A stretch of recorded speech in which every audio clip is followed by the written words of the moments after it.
We had crossed the street, just about made a cross when a blue car tried to make a right turn. The car almost struck us through while we were walking. There was a little verbal confrontation between ourselves and the driver. The 2 carloads of people pulled up, and the first person that stepped towards me had a pistol sticking out of his belt. I made it across this street here, and it was about that point I heard gunshots ringing out. And I felt one of them strike me in the back, in my waist area. I mean, obviously I was devastated at the time of the shooting. I thought it was crazy that a famous singer will be out shooting someone in the back. Scott is joining us by phone. We'll let him. Hang on a second. Scott, are you with us on the phone? Yes, ma'am, I am.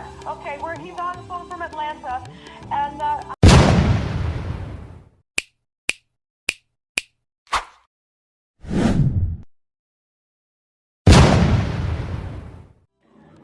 Tupac was in Atlanta, and he had just got to performing at Clark Atlanta University. He was walking up the street, and he had turned the corner, and he had seen like a little violent altercation, and he spotted the 2 men, and they were drunk, and he seen that these 2 white guys was harassing this black guy that was sitting in his car. So Tupac intervened, like, what's going on, get off of him. Now this happened in October of '93, right before Halloween. Now Tupac was coming from that performance he had in Atlanta, right?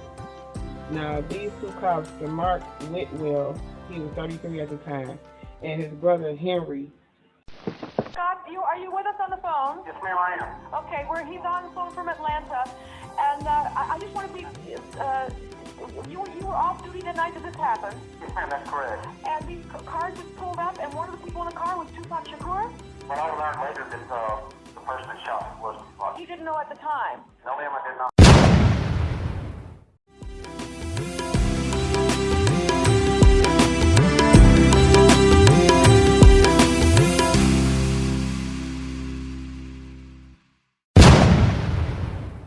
Officer served, and he was 32.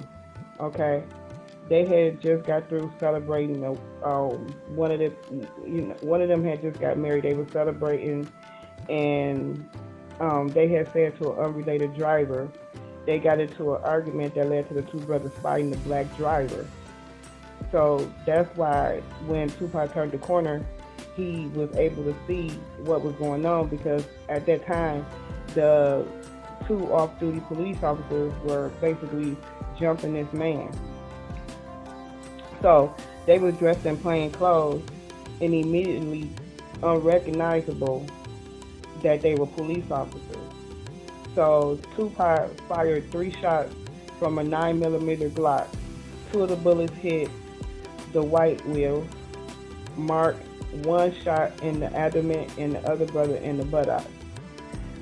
So Tupac and his entourage he had with him, they all returned back to their little hotel room. And at Grady Hospital, which is up in Atlanta, was released the next day. The 2 officers were.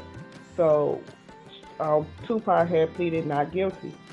And when he pleaded not guilty, he was released on bond for $55,059. What a price, right? So the charges against Tupac were eventually dropped. So in December 1st of '93, the 2 officers that was involved in the shooting, come to find out they were dirty cops anyway. They had been taking bribes, they had been stealing evidence, they had been stealing guns. They were already dirty cops low-key. They had been being watched low-key anyway. And so when this happened, it kind of put the icing on the cake for everything.